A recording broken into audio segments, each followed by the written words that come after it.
Halo semua, kami dari kelompok 2. Saya Yosef Wahyu Kristianto. Dan saya Tiara Wijaya. Kami akan mempresentasikan prototipe aplikasi yang kami buat bersama rekan kami, Nathaniel Abednego Yakim, dalam proyek Human Computer Interaction yang bernama Pigeon O. Oke, jadi di sini ada first screen kami, di mana pada saat user masuk ke aplikasi kami, screen inilah yang akan muncul pertama kali di layar aplikasi kami.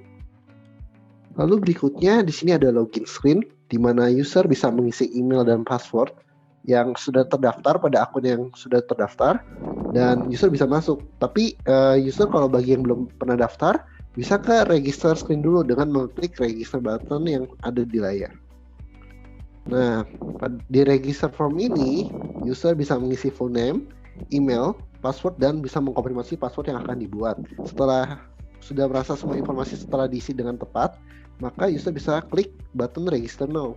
Nah, setelah mengklik register now, user akan kembali ke login screen, sehingga user bisa mengisi kembali email yang sudah terdaftar dan bersama password yang ada pada akun tersebut.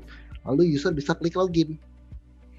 Nah, user juga kalau bagi yang lupa password, bisa klik ke forget password. Nah, di forget password ini, user diminta untuk mengisi email yang sudah terdaftar. Nah, nanti di email tersebut akan dikirim email untuk mengubah passwordnya seperti itu. Jika sudah merasa data email yang sudah diisi benar, maka bisa diklik tombol send-nya. Setelah diklik, user akan kembali lagi seperti biasa ke login form, lalu bisa mengisi data yang diperlukan dan login. Nah, pada saat user masuk, user untuk pertama kali akan masuk ke home screen. Cuman kalau dia sudah pernah masuk sebelumnya dan ada di menu assignment yang lain, maka dia nanti pas awal masuk akan ke menu terakhir yang dia buka. Lalu di sini di header kita bisa lihat di sebelah kiri ada logo bersama nama aplikasi kami. Lalu di sebelah kanan ada profile dan nanti di dalamnya ada settings. Jadi user bisa ngatur settings di sana. Lalu di footer di sebelah kiri ada homepage. Lalu di yang kedua ada class page atau class screen. Terus yang terakhir ada assignment. Nah, pertama kita akan bahas dari home-nya dulu. Nah, di home ini ada dua fitur. Ada fitur announcement dan schedule. Dari announcement, user bisa lihat kira-kira ada apa sih, notifikasi apa aja sih. Nah, lalu di schedule, user juga bisa lihat ada meeting apa aja yang terjadi pada hari itu, atau ada tugas yang sedang deadline dan sebagainya. Nah, di announcements ini kayak image slider, jadi user bisa diklik ke kanan untuk melihat notifikasi-notifikasi seperti itu. Lalu user juga nggak cuma bisa lihat doang. Misalkan kita klik announcement-nya nih. Nah, user bisa lihat tuh list announcement secara langsung, secara menyeluruh. Lalu kalau misalnya user ngerasa, oh announcement ini udah tahu nih, bisa disilang aja tuh di announcement itu, contohnya di Agile Software Development nih. Nah, diklik yang cross click.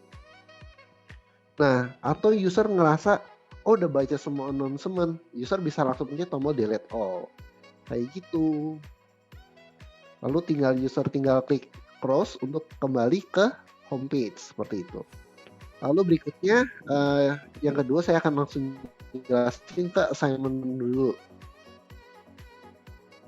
Nah, di assignment menu ini akan menampilkan list yang berisi tugas-tugas yang ada. Contohnya di sini ada 7.5 dan di sini itu assignment itu tugasnya itu bukan cuma dari satu kelas, tapi dari semua kelas digabung di sini. Nah, kalau ada yang nanya kok warnanya beda-beda. Nah, kalau warna hijau itu berarti tugasnya sudah dikerjakan. Kalau warna biru itu berarti tugasnya masih belum dikerjakan, namun belum lewati tanggal deadline. Nah, kalau yang merah ini gawat karena dia udah deadline, udah lewat tanggal deadline dan belum dikerjakan, jadi harus dikerjakan. Nah, untuk lihat detailnya gampang, tinggal klik aja tugas yang mau di mana, dipilih. Kita contohin yang 7.5 Agile Software Development. Nah, di sini kita bisa lihat ada tanggal deadline di bawah dan tanggal sekarang di atas. Lalu di sini kita juga bisa lihat apa yang disuruh kerjakan sesuai bab 5 pada buku dan PPT. Kita juga bisa download file yang udah dikasih dosennya atau guru. Lalu kita juga bisa ngupload file di sini. Tinggal klik aja tuh upload filenya atau di direct file here. Kita coba klik upload file. Nah, tinggal cari file yang mau diinginkan, lalu tinggal diklik open. Nah, setelah diklik open, maka file yang akan kita masukkan sudah masuk. Contohnya ini punya Tiara Wijaya nih, SL5ASD. Nah, selain itu, tapi misalkan kita ngerasa, oh file yang kita masukin salah, kita bisa remove dengan klik button yang ada 3 titik di situ. Klik. Nah, di sini bisa kita download ulang atau di remove. Lalu kita bisa upload file lagi kayak tadi, dan kita pilih file mana yang paling benar, yang paling sesuai. Jadi nggak salah lagi tuh. Tinggal klik filenya, tinggal klik open. Oke. Kalau udah ngerasa file yang dikumpulin, yang diupload udah benar, maka tinggal klik submit-nya deh. Nah, setelah diklik submit, nanti statusnya berubah. Tadi kan belum ada kan, belum berubah jadi submitted. Nah, sekarang udah submitted. Tinggal kita balik lagi ke, kalau mau balik tinggal backspace aja di tombol itu. Nah, guys. Berikutnya akan dijelaskan oleh Tiara Wijaya. Untuk selanjutnya saya akan menjelaskan tentang kelas menu. Nah, bisa kita lihat di sini terdapat beberapa kelas-kelas yang user sudah tergabung di dalamnya. Tetapi jika user baru pertama kali register ke dalam Pigeon.io, pastinya belum ada kelas-kelasnya dong. Nah, di sini juga terdapat join class button dan create class button. Create class ini tujuannya untuk membuat kelas baru dan join class ini memasuki kelas yang sudah ada. Saya akan menjelaskan dari create class terlebih dahulu. Nah, sebelum itu dapat diketahui bahwa Pigeon.io memiliki 2 role, yaitu role lecture dan role student. Namun, role ini tidak dibedakan berdasarkan login user saat pertama kali masuk, melainkan dibedakan di dalam kelas-kelasnya. Jadi, satu user bisa menjadi role lecture di dalam suatu kelas dan juga bisa menjadi student juga di kelas-kelas lainnya. Namun, dia tidak bisa menjadi role lecture dan student di kelas yang sama. Nah, bagaimana cara menjadi lecture? Jika seorang user membuat sebuah kelas, maka otomatis dia akan menjadi lecture di dalam kelas tersebut. Nah, di dalam create class ini dapat kita lihat ada class name dan description-nya. Di sini user akan mengisi dan memencet tombol create class. Jika dia memencet tombol create class, maka akan masuk ke dalam kelas yang baru dibuatnya. Nah, untuk selanjutnya join class. Join class ini di mana user harus memasukkan kode untuk memasuki kelas yang sudah dibuatnya. Nah, kalau misalnya tadi sudah diperhatikan kan bahwa saat create class tidak ada kode kelasnya. Bagaimana cara join kelasnya dengan kode? Nah, nanti akan dijelaskan di dalam kelas itu terdapat sebuah class description di mana kode dari kelas itu akan generate secara random oleh sistem sehingga tidak ada kode yang sama antara satu kelas dengan kelas lainnya dan hanya lecture yang dapat melihat kode tersebut sehingga jika seorang mau memasuki kelas tersebut maka lecture akan membagikan kodenya kepada orang yang bersangkutan untuk dimasukkan dan di-join di sini. Nah, jika dia join kelas maka dia akan masuk ke dalam kelas yang dimaksudkannya. Nah, ini kelas-kelas ini juga bisa dipencet dan ada detailnya jika ditekan. Dapat kita lihat di tab bar sini ada home, assignment, dan files, dan tiga ini. Masing-masing memiliki penjelasan dari fiturnya tersendiri. Nah, tapi di home ini ada yang sebagian besar ini ada tempat untuk chat, di mana user lecture ataupun student sama-sama bisa melakukan chat, melakukan post, dan reply-nya di dalam situ sehingga dapat berkomunikasi di dalam kelas ini. Selain itu, di home ini juga terdapat informasi tentang session meeting yang sudah berakhir, dan berapa durasinya juga. Nah, untuk sebelah kiri sini dapat kita lihat ada meeting yang in progress, meeting yang sedang berjalan. Jadi kalau misalnya saat itu ada meeting yang berjalan, maka dan saat itu misalnya ada presentasi, maka di sini akan memunculkan presentasi yang ada layar presentasinya. Dan jika tidak ada yang presentasi, akan menunjukkan gambar membernya. Dan di sini ada title dari meetingnya, tombol untuk join, dan berapa orang sih yang ada di dalam meeting tersebut. Jika tidak ada meeting yang sedang berlangsung, maka akan ada tulisannya no meeting in progress. Di bawahnya terdapat scheduled meeting. Artinya ini adalah meeting yang dijadwalkan oleh lecture. Lecture membuat meeting yang dijadwalkan pada hari-hari selanjutnya dan akan muncul di sini. Nah, untuk selanjutnya assignment. Assignment tadi hampir mirip dengan assignment menu, tapi perbedaannya adalah assignment ini khusus untuk kelas ini saja, dan bisa kita lihat di sini ada notifikasi bulatan merah. Di sini adalah memberitahu bahwa saat ini ada assignment yang harus dikerjakan yang belum selesai. Jika tidak ada assignment atau semua assignment sudah selesai, maka tombol merah ini akan hilang. Nah, tampilannya hampir sama seperti yang assignment menu tadi. Ada perbedaan warnanya juga. Namun ini adalah tampilan dari assignment pada student. Bagaimana dengan tampilan assignment pada lecture? Pasti berbeda karena lecture kan tidak mengisi assignment-nya, dan seperti lecture juga membuat assignment tersebut. Kalau ini kan sepertinya cuma bisa mengisi assignment. Karena ini kan hanya bisa dilihat oleh role-nya student. Jadi dapat kita lihat bahwa ini khusus self-learning atau assignment khusus untuk student. Jadi untuk kelas ini saja, misalnya kelasnya ada nama kelasnya di sini Agile Software Development misalnya. Nah, maka ini self-learning-nya hanya untuk kelas tersebut saja. Dan kalau kita tadi di assignment menu kan dari semua kelas yang sudah di mana user sudah tergabung di dalamnya, ada self-learning akan muncul di assignment menu.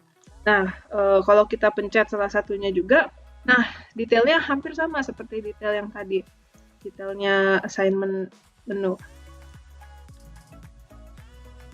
Nah, bagaimana dengan tampilan assignment pada lecture? Nah, seperti ini adalah tampilan assignment pada lecture.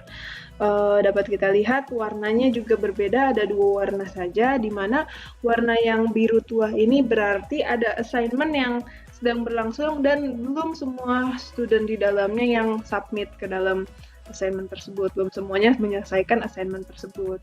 Dan untuk yang hijau ini artinya assignment-nya sudah selesai dan semuanya student-nya sudah submit juga. Kalau misalnya tadi kalau yang student role itu kan ada berdasarkan deadline dan seperti semacamnya. Nah, ini kalau lecture ini tidak ada berdasarkan deadline, artinya cuman meskipun assignment-nya sudah melebihi deadline, tapi jika semua student-nya belum semua student-nya menyelesaikan assignment tersebut, maka akan tetap warna biru seperti ini. Nah, di sini juga terdapat tombol plus, artinya tombol create assignment. Jadi lecture bisa membuat assignment dari tombol ini. Kita lihat di sini ada title dari assignment-nya, instruksinya terhadap assignment tersebut, materialnya juga, terus deadline untuk assignment ini. Jika sudah, akan muncul tambahan, tapi kita tidak akan cobanya. Nah, bagaimana dengan detail assignment-nya? Pasti berbeda juga dengan student. Detail assignment pada lecture ini berbentuk seperti ini, di mana di sini ada detail dari assignment yang sudah dibuat tadi, ada title-nya, ada instruksinya, ada materialnya, dan ada deadline-nya juga. Lalu di sini ada nama, status, submit date, note, dan file dari student-studentnya. Nah, ini anggapan semua student yang ada di dalam kelas tersebut. Nah, jika sudah submit kan, maka statusnya akan submit, lalu akan muncul submit date-nya berapa, juga note apakah dia tepat waktu atau tidak tepat waktu, dan itu akan didasarkan oleh sistem berdasarkan deadline-nya juga. Nah, di sini lecture bisa mendownload file yang dimasukkan student ke dalam assignment tersebut. Nah, jika belum submit juga di sini akan ada tulisannya not submit, dan tidak akan ada filenya dan tidak akan ada note-note-nya ini. Nah, bagaimana jika lecture merasa instruksinya salah, atau title-nya ada yang salah, atau material yang diberikannya salah? Maka lecture juga bisa mengedit detail dari assignment ini dengan memencet tombol di sini. Yang bisa kita lihat di sini sudah ada apa yang sebelumnya sudah ditulis oleh lecture-nya, ada title, instruction, dan semuanya. Jika lecture mau menghapus misalnya materialnya salah, maka dia bisa memencet tombol ini dan materialnya akan terhapus. Nah, kalau di-update bakal dapat terlihat ini sudah hilang. Nah, itu untuk assignment tadi, dan sekarang files. Untuk files ini hampir sama seperti yang detail assignment tadi, agak tampilannya hampir mirip, tapi fungsinya berbeda dan dapat kita lihat icon-iconnya juga berbeda. Di sini ada icon new folder jika lecture mau menambahkan lecture dan student mau menambahkan folder di dalamnya. Ini bisa diisi oleh student ataupun lecture juga. Di sini juga ada upload file jika student ataupun lecture mau mengupload file di dalam file ini. Juga ada sort by, bisa berdasarkan abjad dari name-nya, type-nya, modified-nya, tanggalnya, modified by-nya oleh siapa gitu kan. Itu bisa di-sort berdasarkan itu juga. Nah, tadi ini yang 3 semuanya home assignment files, ya ada ini juga titik 3 di sini.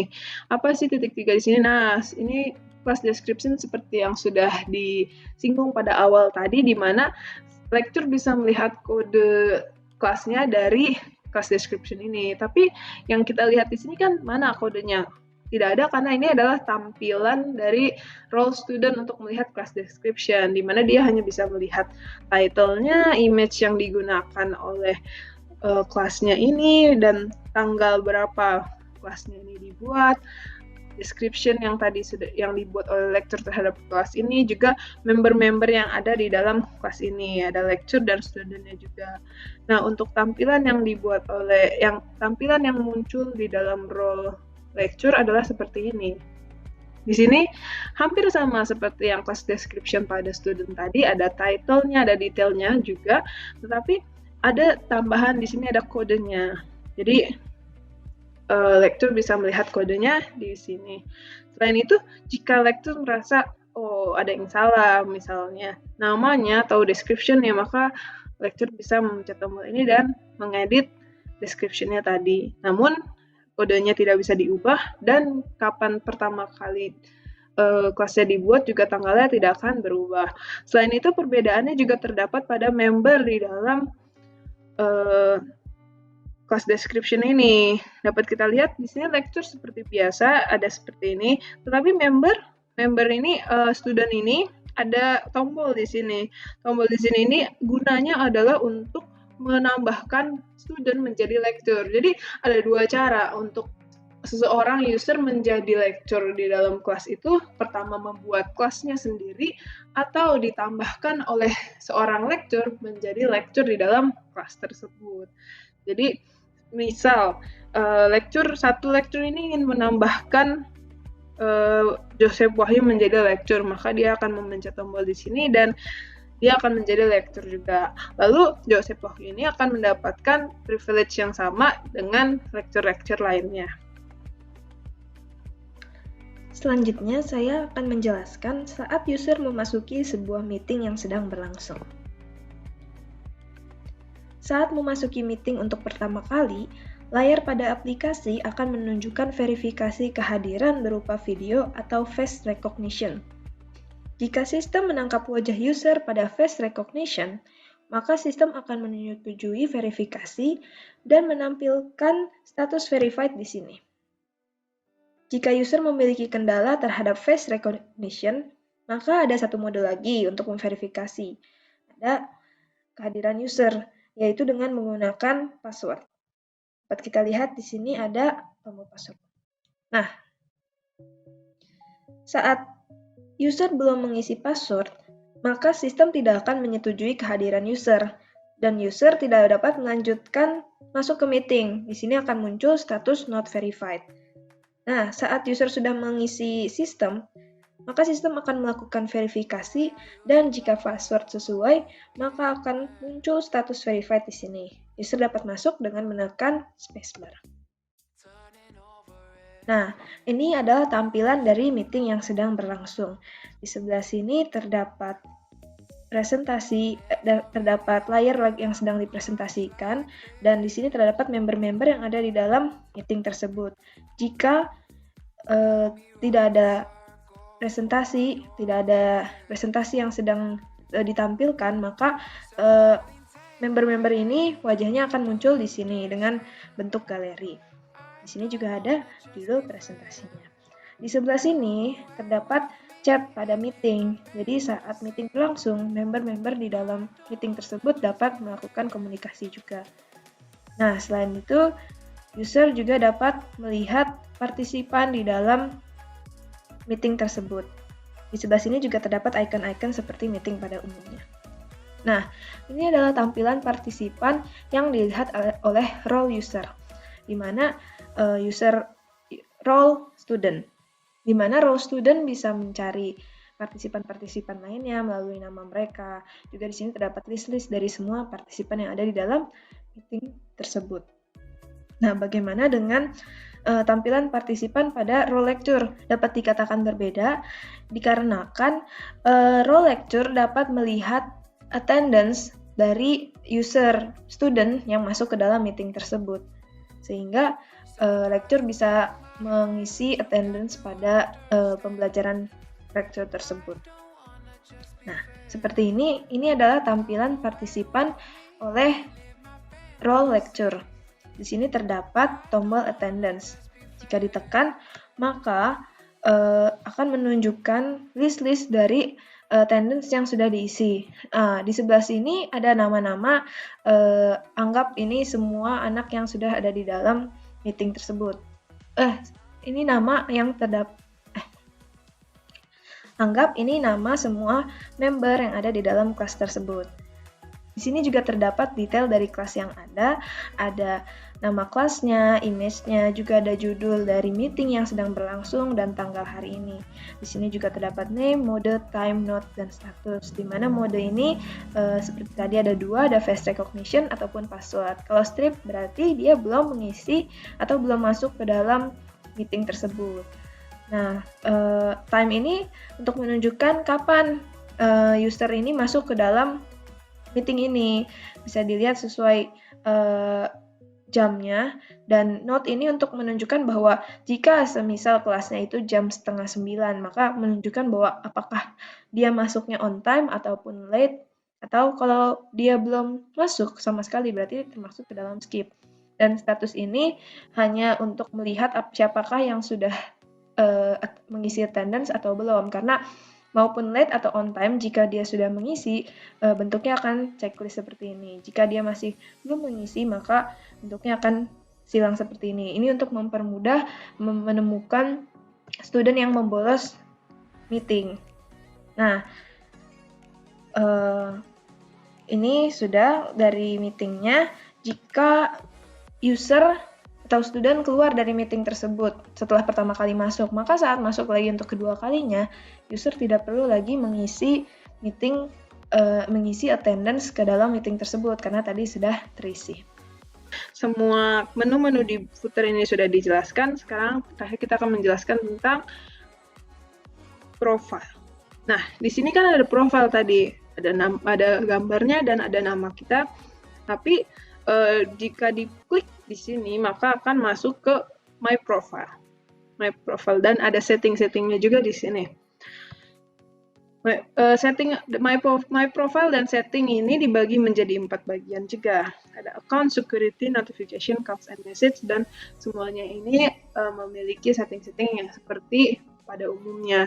Contohnya pada account ini dapat kita lihat ada full name, username, email, phone number, date of birth, location. Di sini juga ada image sama nama kita. Nama yang ada di sini itu nama pada username kita.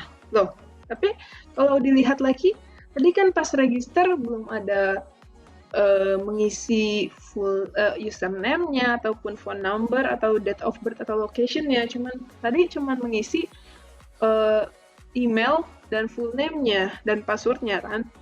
Nah, untuk user yang pertama kali baru join, yang pertama kali register ke PigeonO akan diarahkan untuk mengisi data ini terlebih dahulu. Dia akan diarahkan untuk mengisi username-nya, dia akan diarahkan untuk mengisi date of birth dan location-nya. Jika sudah, maka dia bisa melanjutkan aktivitas user lainnya. Nah, selanjutnya security. security ini user bisa mengubah passwordnya di dalam sini. Jadi change password, confirm new password seperti pada umumnya kalau confirm new password ini harus sama dengan password yang akan diubahnya di sini. Lalu di sini juga ada beberapa setting yang sesuai dengan security seperti login yang suspicious harus diberitahu, terus bertanya sebelum mendownload suatu file atau di sini ada remember password on this device. Ini artinya adalah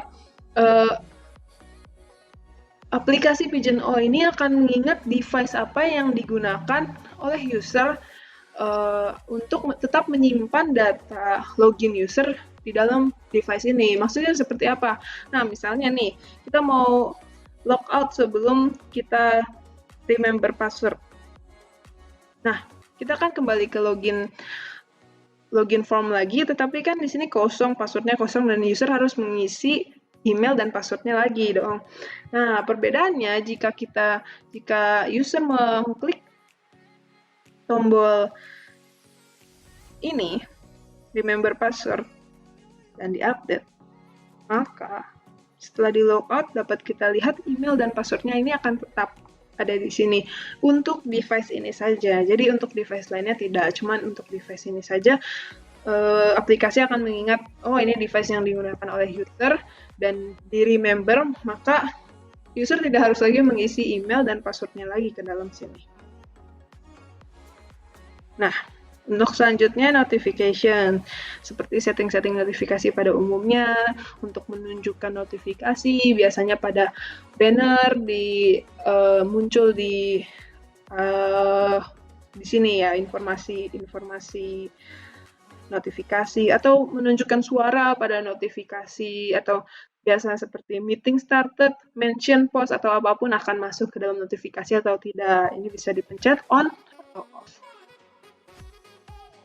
Nah, untuk selanjutnya ada setting calls and message, di mana setting ini sesuai dengan setting calls and message pada umumnya. Semisal akan menunjukkan jika ada message, ada pesan, apakah akan ada kata-katanya muncul di pemberitahuannya, di bannernya, ataukah jika di-invite ke dalam suatu meeting itu dapat ada suaranya dan semacamnya. Selain itu ada ringtones juga untuk call-nya atau message-nya. Kan kalau seperti pada default-nya itu kan semuanya ada suaranya. Dan kalau misalnya user mau mengubah itu, user bisa mengklik di sini. Nah, sebelum itu kan kalau ini ada icon speaker ini adalah icon untuk menunjukkan suara pada ringtones-nya. Semisal kalau default kan user tidak tahu sebenarnya suara default-nya seperti apa, dan jika user ingin tahu preview-nya maka bisa mengklik icon di sini. Selanjutnya jika user mau mengubahnya, di sini terhadap pilihan ada default, mute, sama ringtones. Ringtones di sini akan ada banyak, namun pada prototype ini kita hanya memberikan ringtones saja. Jika user ingin mute ringtones-nya sehingga tidak ada suaranya, maka user bisa memilih, dan icon di sini juga akan hilang karena mute kan tidak ada suaranya. Nah, setelah itu di sini juga ada tombol logout di mana user bisa logout.